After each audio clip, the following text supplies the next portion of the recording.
it's Kate. Nice to see you today. Today we're going to talk about fluency. What is fluency? Who is fluent? And what types and stages of fluency are there? How can you test yourself if you're fluent? So first of all, what is fluency? There are a few criteria that we use when we evaluate fluency.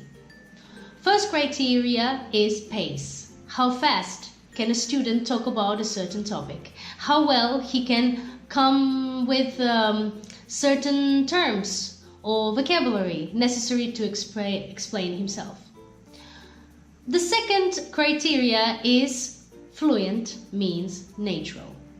How natural is a student when he speaks?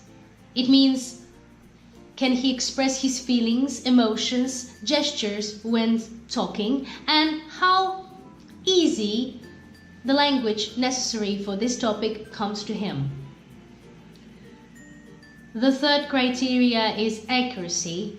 If student uses correctly grammar, vocabulary, all the necessary information, yes, for the topic. Some people think they are not fluent when speaking, but there are certain types of fluency, and you might be fluent when you speak, or you might be fluent when you write or read.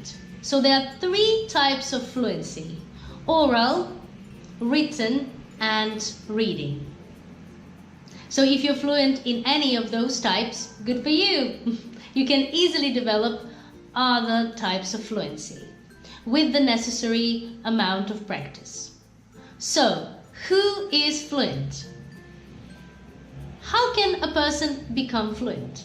Well, the answer is really easy. You need to practice a lot. The more you practice, the more fluent you become.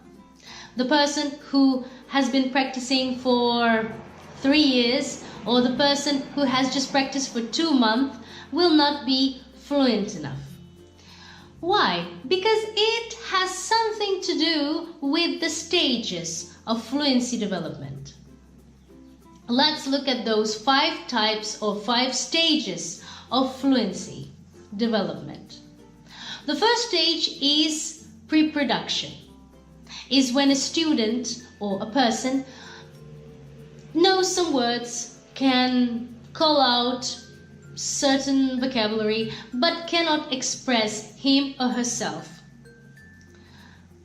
What about the next stage? It's early production. Early production is a stage when you can talk about a topic, but you can make only or build only short sentences, and it's not enough to express yourself. Speech emergence is when you can talk about a topic, you can express yourself, but you're not accurate enough and you don't have enough vocabulary. The next level is intermediate fluency, is when a student can talk about a lot of things, is accurate enough, is pretty natural when he speaks, but some topics are difficult. For example, politics, economy, cars, any kind of topic. For those students, it's easier to develop fluency, but anyway, they need to practice and cover all the vocabulary they don't know.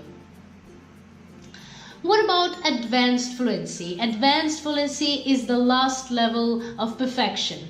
Is when a student can talk about a lot of topics, can use all the necessary vocabulary, and is pretty natural and can be easily understood by a native speaker.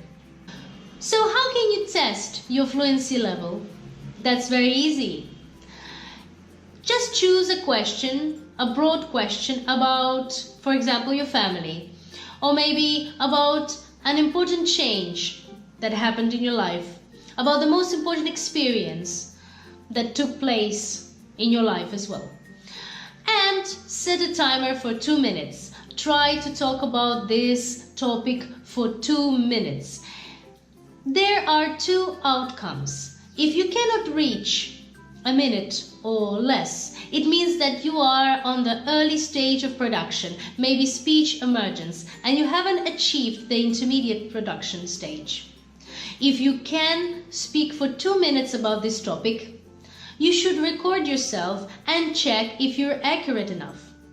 I mean, if you're using correct grammar and vocabulary. Listen to your recording and try to see if you're making those mistakes. If you haven't made any mistakes and it's easy for you to talk about this topic for 2 minutes, you should try another topic. Try a few topics to see if you're fluent enough. So those are the levels and types of fluencies. Well, the only key for being fluent is to practice. Watch videos, read books, watch movies in English, and you will be fluent in no time. Thank you very much for watching. I hope you enjoyed this video and practice.